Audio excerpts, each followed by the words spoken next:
Hi everyone, I'm Bram. You might know me from Instagram or Tumblr as Brambles Crossing or on Twitter as Bram's Designs. Or if you know none of those, I'm really glad you're here and you can check me out on those platforms. So today we are going to be walking through a script tutorial. So a lot of you guys are really interested in making your own flags. So my last tutorial was on little details you can add. Today we're going to look at some script lettering. Oftentimes, even though the pixels can look really nice and clear because of the smoothing feature in New Horizons, it can end up looking a little bit like a blob. So I'm going to teach you guys some tips and tricks to make sure that doesn't happen. So the first thing you're going to do is pick your background color. So we're going to pick a color that's one of my favorites. It's really neutral, something right about here. And we're going to do all of our text in black today. So we're going to work through the first couple letters of the alphabet, and I'll share the pixels for the rest of my script letters later in this video. But the basic thing you want to do is make sure all of your shapes have the same size. So I'm going to be using this kind of 3 by 3 by 3, really it's a 5 by 5 by 5 grid in order to create our letters. So here's our basic A shape, and I'm going to be connecting them like you would for script. So let's work on our B. So again, you want to make sure you're using the same ratios. And here's where it can get a little tricky. I started a little too high, we're going to scooch it down. Oftentimes when you are creating specifically things that connect back, so like these really nice loops, you get this weird blob as it's trying to smooth out the different pixels. And so we're going to leave it like that for now, but I'm going to show you in just a minute how we're going to come back and fix it. So there's our B. Let's do C. And D. Again, just kind of connecting my different letters together to make sure that it looks like nice flowing script.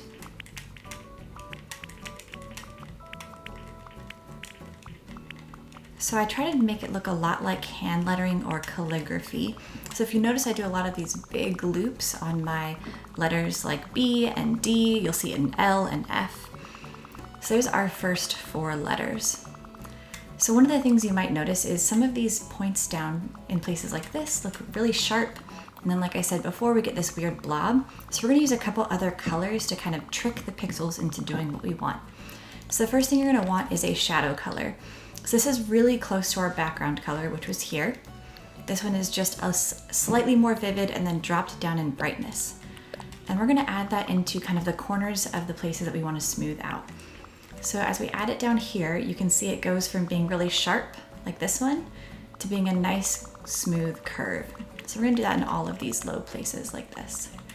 Anywhere that just looks sharp. I'm also gonna add it up here on the C to help smooth that piece out again as well.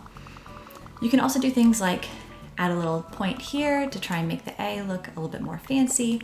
You could also do your A like this, or like this, or like this. You've got lots of options, but I like to keep it a little bit simple. The next thing we're going to tackle is this. So right here, there's a couple different ways you can do it. The first is you can disconnect it by using this shadow color and get a nice little smooth arc. It just doesn't connect all the way back. That's not my favorite. Instead, we're going to use a color, this one right here, that's really, really close to being as dark as black, but enough steps away that it tricks the pixels into doing what we want. So we are going to, let me put it back the way it was. We're going to replace these 2 pixels right here in order to smooth those letters out. So you can see all of a sudden it jumps to being a straight line again.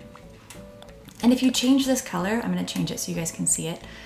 As you drop the brightness back towards black, it jumps back into the thing we don't want. And if you go up, then it starts to become noticeable and eventually even breaks off. So as you're working with different colors, other than the set that we have here, my best advice is to just kind of click through the ones that you have in order to make sure that it does what you want. And so I usually go as close as I can without it breaking or doing exactly what we don't want it to do. So we're gonna stick right there. And if you look from the canvas perspective, you can't even really tell that it's a different color.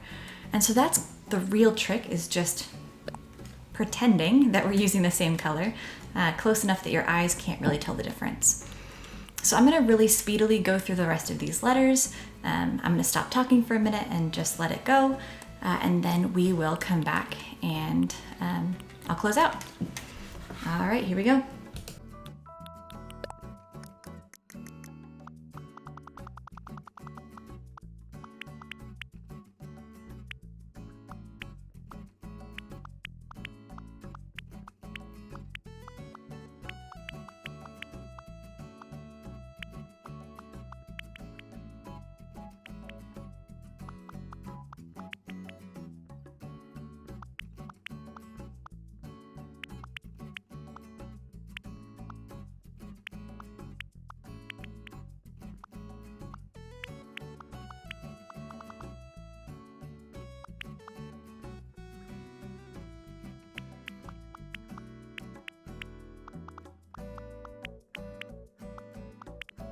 So if you notice right here, I had to change the vividness because for my F, it wasn't the right color to make those shapes separate back out.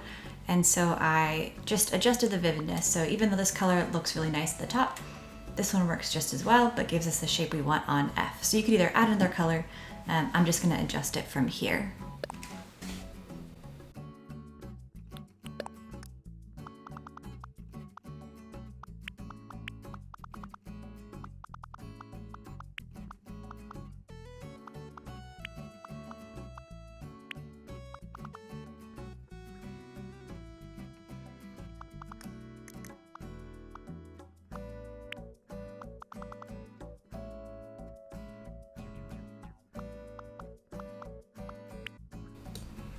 All right, and there's the rest of our first set of letters.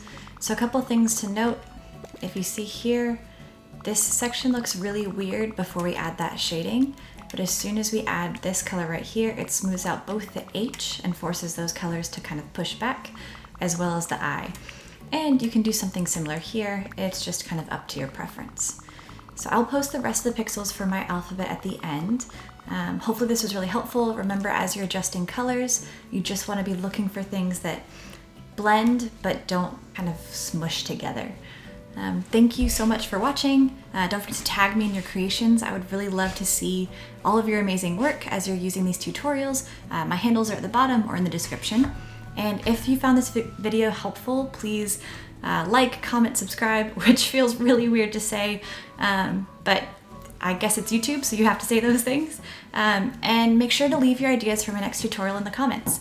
Thank you guys so much for watching, and hopefully see you next time.